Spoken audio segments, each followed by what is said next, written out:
Hello everyone. As you know that we have just discussed the non-cooperation and Khilafat movement started by Mahatma Gandhi in January 1921, and we also saw that this movement was called off by Mahatma Gandhi due to being violent at Chaura Chori place in Uttar Pradesh in February 1922.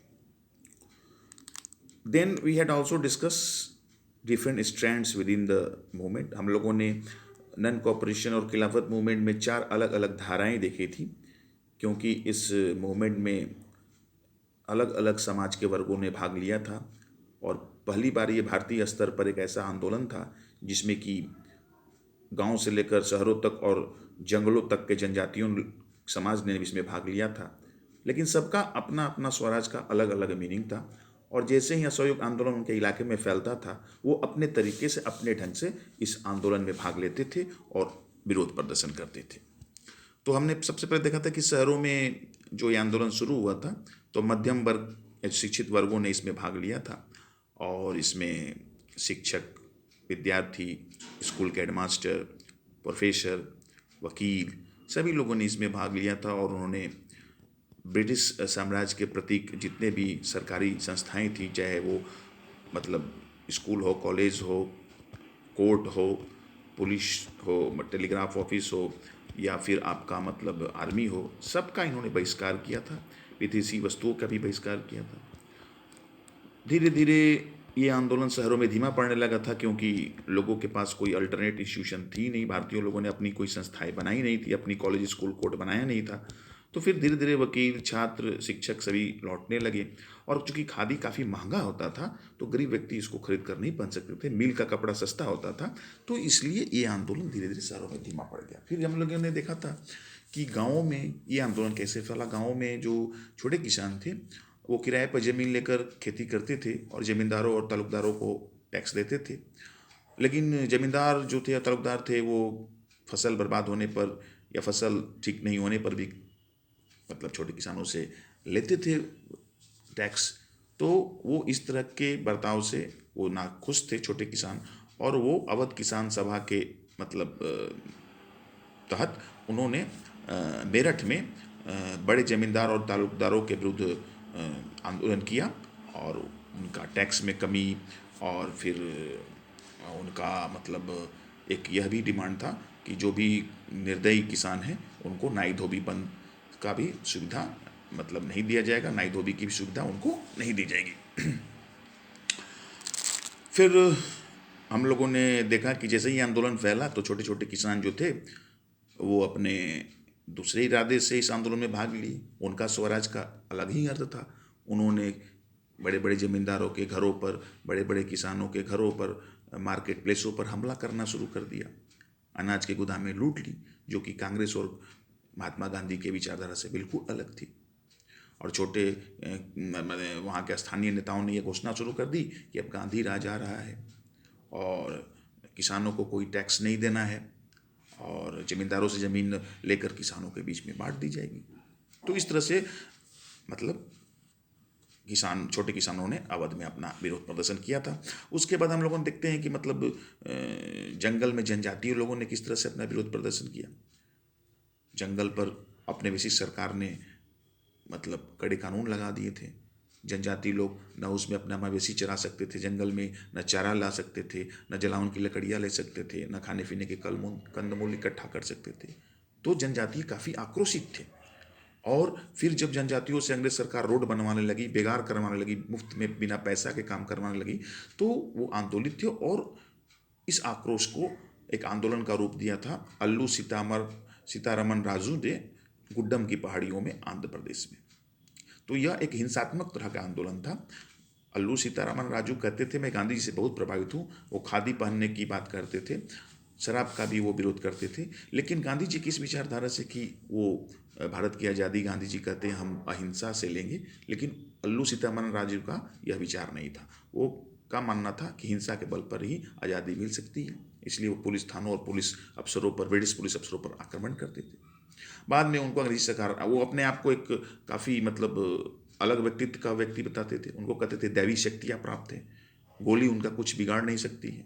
और जनजाति लोग उन्हें एक देवता के अवतार के रूप में देखते थे, इनकारनेशन ऑफ गॉड के रूप में देखते थे। लेकिन बाद में ब्रिटिश सरकार ने उनको पकड़ के फांसी दे दी थी। फिर हम लोगों ने देखा कि किस प्रकार से चाय बागान के श्रमिकों ने इस असहयोग आंदोलन का अर्थ लगाया। असहयोग आंदोलन जब फैला तो चाय बागान के जो श्रमिक थे वो अपने अपने घरों के चल दिए। चाय बागानों में ऐसी परिस्थिति होती थी कि 1859 का एक इनलैंड एमिग्रेशन एक्ट था, जिसके तहत श्रमिकों को अपने घर जाने की मनाही होती थी, क्योंकि चाय की पत्तियां तोड़ने का काम सालों भर चलता था। तो अब मजदूर घर चले जाएंगे तो फिर अंग्रेज अफसर चाय का खेती करवा कैसे पाएंगे, इसलिए उनको वहीं रखा जाता था और उनसे एक साइन करवा लिया जाता था इनलैंड इमिग्रेशन एक्ट पर। लेकिन जैसे ही असहयोग आंदोलन फैला तो वो घरों के चल पड़े। उनको लगा गांधी राज जा रहा है, लेकिन हड़ताल होने के कारण रेलवे में और स्टीमर का वो पकड़े गए और उनको वापस लाया गया।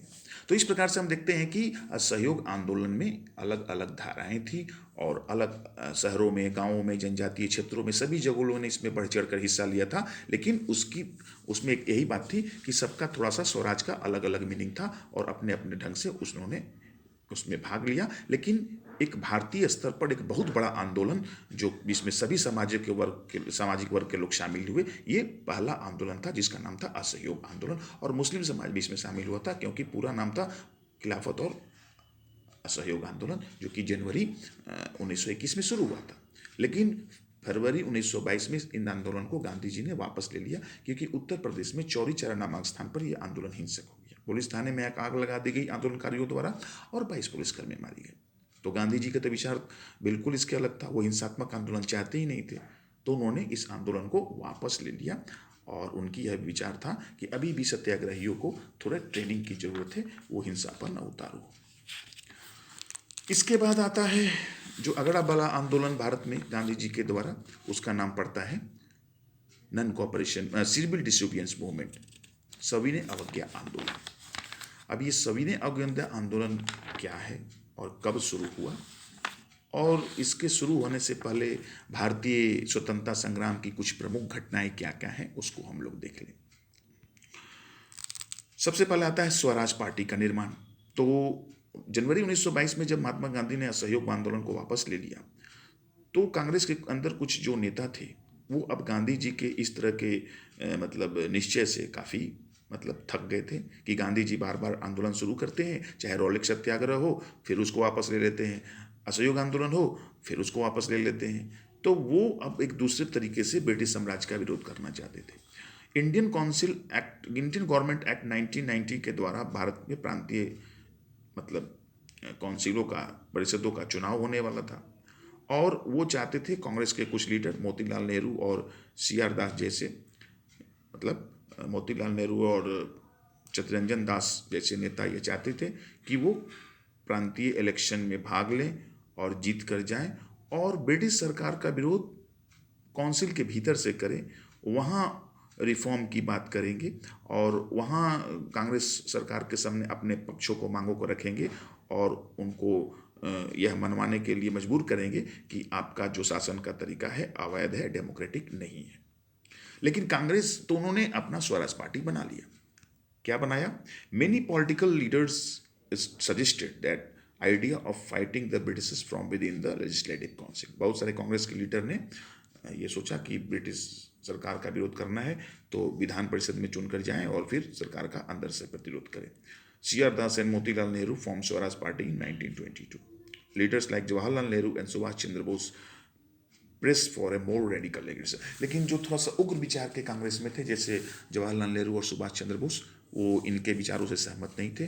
वो अब असहयोग आंदोलन से भी बहुत बड़ा और कड़ा आंदोलन शुरू करने के लिए सुनिश्चित होना चाहते थे। वो पूर्ण स्वराज की मांग करना चाहते थे और वो अब एक बहुत बड़ा आंदोलन का भारतीयों के लिए सामने प्रस्तुत करना चाहते थे गांधी जी के नेतृत्व में। अब 1929 ये जो सविनय अवज्ञा आंदोलन हुआ था, ये 1930 में शुरू हुआ था, दांडी मार्च के साथ, नमक सत्याग्रह के साथ। लेकिन 1930 में जब यह सिविल डिसोबिडियंस मूवमेंट शुरू हुआ, उससे पहले दो घटनाएं भारत में महत्वपूर्ण हुई, जिसने कि भारत के आगे की राजनीति को प्रभावित किया, भारत की स्वतंत्रता आंदोलन को प्रभावित किया। इसमें एक था साइमन कमीशन का निर्माण और दूसरा था वर्ल्ड इकोनॉमिक डिप्रेशन। यहाँ तो साइमन कमीशन का चर्चा हम लोग करेंगे। वर्ल्ड इकोनॉमिक डिप्रेशन का मतलब हम थोड़ा सा आपको समझा देते हैं कि विश्व स्तर पर 1929 में वर्ल्ड इकोनॉमिक डिप्रेशन आया, विश्व आर्थिक मंदी आई। पूरे संसार में विश्व आर्थिक मंदी आई और फैक्ट्रियों में, खेतों में उत्पादित सामानों बिकना बंद हो गई। अमेरिका तक देश इससे प्रभावित थे, भारत पर भी इस पर प्रभाव पड़ा। भारत में चूंकि उस समय खेतिहर देश हुआ करता था, तो अनाज के दाम 1926 से ही गिरने लगे थे और 1900 आते आते अनाजों का तो बिल्कुल ही मांग खत्म हो गया और उनके दामें बहुत गिर गई। अब ऐसी परिस्थिति में किसानों को एक समस्या आ गई कि उनके अब दाम बिक नहीं रहे थे अनाज, तो फिर वो ब्रिटिश सरकार को अपना रेवेन्यू कैसे चुकाएं। तो किसानों में एक तरह से आक्रोश था। और इसी समय भारत में कुछ संवैधानिक सुधारों की बात को ध्यान में रखते हुए ब्रिटेन की टोरी सरकार ने एक कमीशन का गठन किया जिसका नाम था साइमन कमीशन। तो अब साइमन कमीशन क्या है और वो क्यों भारत आया और भारत में उसका क्यों विरोध हुआ, हम लोग देखते हैं।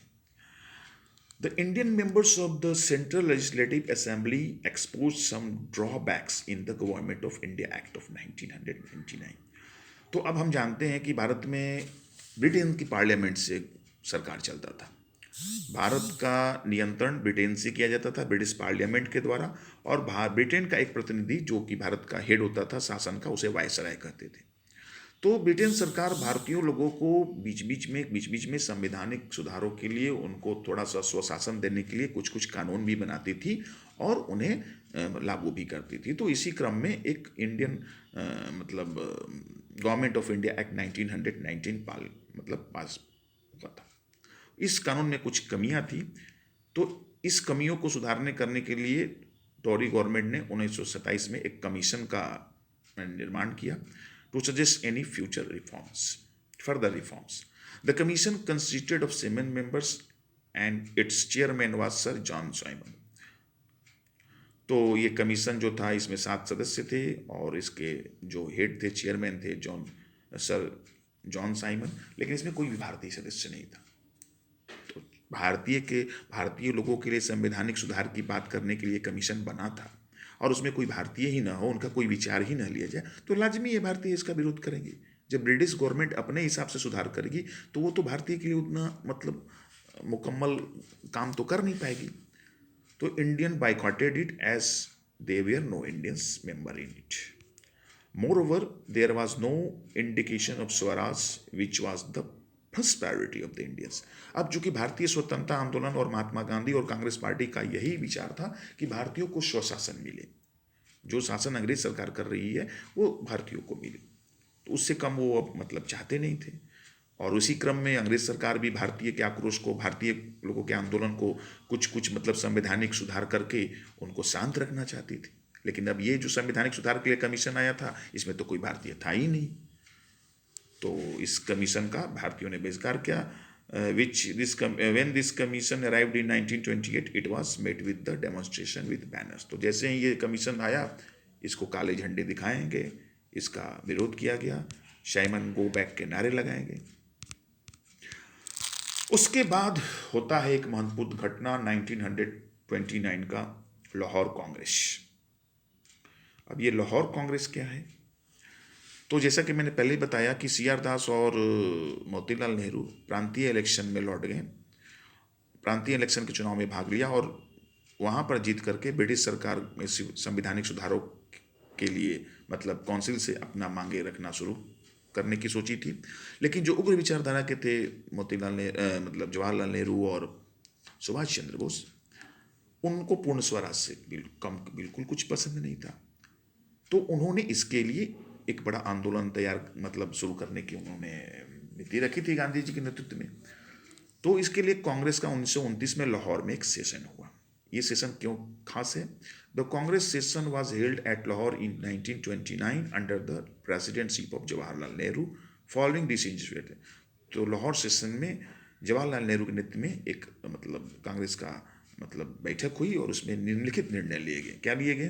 द कांग्रेस डिक्लेयर्ड पूर्ण स्वराज एट सेम। अब कांग्रेस पार्टी जो भारत में स्वतंत्रता आंदोलन लड़ रही थी गांधी जी के नेतृत्व में, गांधी जी के मार्गदर्शन में, वो अब पूर्ण स्वराज चाहती थी। पहला ये decision, it was decided to celebrate 26 January every year as independence day. और हर साल 26 जनवरी को इंडिपेंडेंस डे बनाने की भी बात इस बैठक में मान ली गई, पारित किया गया। 26 जनवरी 1929 को ये बैठक भी हुई थी और ये निश्चय किया गया कि अब हर साल 26 जनवरी को ही भारत में स्वतंत्र देश बनेगा। It was decided to start the civil disobedience movement to win purna swaraj. और इस लाहौर सेशन में ही कांग्रेस के ये निश्चित किया गया कि पूर्ण स्वराज की प्राप्ति के लिए अब सिविल डिसोबिडियंस मूवमेंट शुरू किया जाएगा, सभी ने अवज्ञा आंदोलन किया जाएगा। पहले तो असहयोग आंदोलन हुआ भारतीय स्तर पर, एक बहुत बड़ा आंदोलन। रॉलेट सत्याग्रह के बाद जो बहुत बड़ा आंदोलन भारतीय स्तर पर हुआ गांधी जी के मार्गदर्शन में, वो था असहयोग आंदोलन, खिलाफत आंदोलन, जिसमें समाज के बहुत सारे वर्गों ने भाग लिया। गांव और शहरों में भी आंदोलन फैला था। और उसके बाद जो फिर भारतीय स्तर पर एक जो बहुत बड़ा आंदोलन हुआ वो था सिविल डिसोबिडियंस मूवमेंट। असहयोग आंदोलन भी अहिंसक गांधी जी तरीके से लड़े थे, सत्य और अहिंसा के बल पर, लेकिन चौरा चौरी में उसमें घटना हो गई तो उसको वापस लिया था। और सभी ने अवज्ञा आंदोलन को भी अहिंसक तरह से ही उनको लड़ना था, क्योंकि वो सत्याग्रह और नॉन वायलेंस ट्रूथ, उनका ही ये दो ही हथियार थे अंग्रेजों से विरुद्ध लड़ाई लड़ने के लिए। तो अब हम लोग देखेंगे कि किस तरह से सिविल डिसोबिडियंस मूवमेंट शुरू होता है और फिर उसमें किस तरह से ये आंदोलन भारत में धीरे धीरे फैलता है, किस किस तरह के लोग इसमें भाग लेते हैं और किस तरह से ये आंदोलन फिर बाद में गांधी जी समाप्त करते हैं और किस तरह से ब्रिटिश सरकार इस आंदोलन को मतलब समाप्त करवाती है, कुचलती है, ये हम लोग देखेंगे। असहयोग आंदोलन को तो समाप्त गांधी जी ने खुद ही कर दिया था, लेकिन अब सिविल डिसोबिडियंस मूवमेंट किस तरह से आगे बढ़ता है और उसमें क्या होता है हम लोग अगली वीडियो में देखेंगे। ओके।